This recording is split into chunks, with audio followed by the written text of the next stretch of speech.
কি অবস্থা ভাইরা, খুলনা টাইগার্স তো 220 রানে টার্গেট দিছে।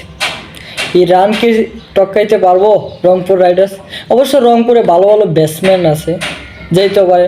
নুরুল হাসান সোহান এক ওভারে 30 রান লইল, পারবে, অবশ্যই পারতে পারে।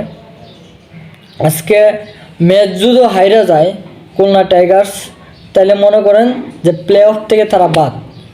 এখনও আশা আছে প্লে অফে যাওয়ার, তবে আজকে যদি হাইরা যায়, 22 যদি হাইরা যায়, তাহলে প্লে অফ আর খেলতে পারবে না, দুর্বার সে উঠে যাবে।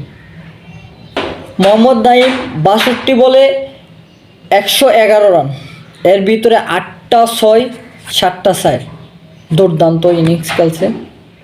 লাস্টের দিক মাহিদুল ইসলাম অঙ্কন, সে অনেক ভালো করছে, 15 বলে 29।